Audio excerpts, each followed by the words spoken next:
আসসালামু আলাইকুম। আশা করি আপনারা সকলে অনেক ভালো আছেন, আমিও ভালো আছি। আজকে আমি কি নিয়ে কথা বলতে যাচ্ছি আপনারা হয়তো আমার ভিডিও থাম্বনেল দেখে অনেকেই বুঝে গেছেন। তো বন্ধুরা, সবার কাছে কিন্তু একটাই প্রশ্ন, নগদ বিকাশ কি বন্ধ হয়ে যাবে? তো এই বিষয়ে আজকে কথা বলবো যে আসলে কি নগদ বিকাশ কি বন্ধ হয়ে যাচ্ছে আমাদের দেশ থেকে? তো সবার মনে মনে কিন্তু একটাই প্রশ্ন থেকে যায়।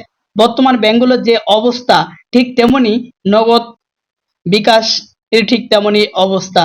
তো বন্ধুরা, আজকে এ বিষয়ে আলোচনা করব যে আসলে কি আজকে নগদ বিকাশ বন্ধ হয়ে যাবে কিনা। তো বন্ধুরা, আজকের এই ভিডিওটি শুরু করার আগে আপনার কাছে আমার ছোট্ট একটি রিকোয়েস্ট, আপনি আমার যদি এই ভিডিওটি ফেসবুক পেজ থেকে দেখে থাকেন, ফেসবুক পেজটিকে ফলো করে রাখুন। যদি ইউটিউব চ্যানেল থেকে দেখে থাকেন, তাহলে ইউটিউব চ্যানেলটি ফলো করে পাশেই থাকুন। তো বন্ধুরা, চলুন কথা না বাড়িয়ে আজকের আলোচনাটি শুরু করি। আমাদের বিকাশ এবং নগদ কি বন্ধ হয়ে যাবে নাকি? আসলেই এই বিষয় নিয়ে কিন্তু বর্তমান ইউটিউব তোলমাতাল হয়ে যাচ্ছে এবং সবাই আলোচনা করতেছে যে আমাদের নগদ কি আসলেই বন্ধ হয়ে যাবে কিনা।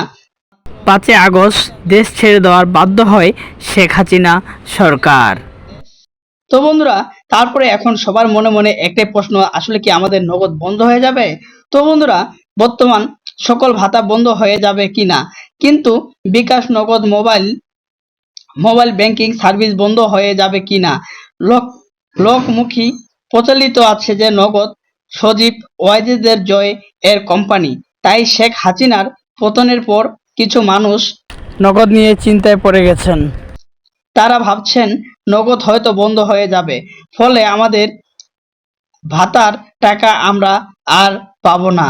আসলেই নগদ বিকাশ বন্ধ হচ্ছে কি না, আমরা ভাতার টাকা পাবো কি না, আপনার আপনাদের সকল প্রশ্নের উত্তর দেওয়ার চেষ্টা করব।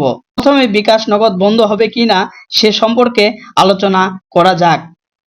পর বিকাশ নগদ বন্ধ হবে কিনা আপনাদের এ প্রশ্নের উত্তর আমি বলতে চাই যে কোনো সরকারের পতন কি পরিবর্তন হতেই পারে, কিন্তু তাই বলে কোনো দেশের অর্থনৈতিক অর্থনৈতিক খাতে উচ্চবাহক ভূমিকা রেখে যাচ্ছেন বিকাশ ও নগদের কারণে। আমরা ঘরে বসেই খুব সহজে দেশের যে কোনো প্রান্ত প্রান্ত থেকে টাকা পাঠাতে পারি, বিল পে করতে পারি, পেমেন্ট করতে পারি, মোবাইল রিচার্জ করতে পারি ইত্যাদি। বিকাশ নগদ এবং অন্য মোবাইল ব্যাংকিং সার্ভিস দেশের অর্থনৈতিক বিরাট অবদান রেখে যাচ্ছে। বিকাশ নগদের মতো মোবাইল ব্যাংকিং সার্ভিসের কারণে অনলাইন ভিত্তিক ব্যবসা ব্যাপক প্রচার ঘটছে। মোবাইল ব্যাংকিং সার্ভিস পরবর্তী পরবর্তী সময়ে অনলাইনে কেনাকাটার মূল্য পরিশোধ করা তেমন কোনো উপায় ছিল না। তাই তখন অনলাইন ভিত্তিক ব্যবসার প্রচলন তেমন একটা ছিল না। কিন্তু মোবাইল ব্যাংকিং সার্ভিস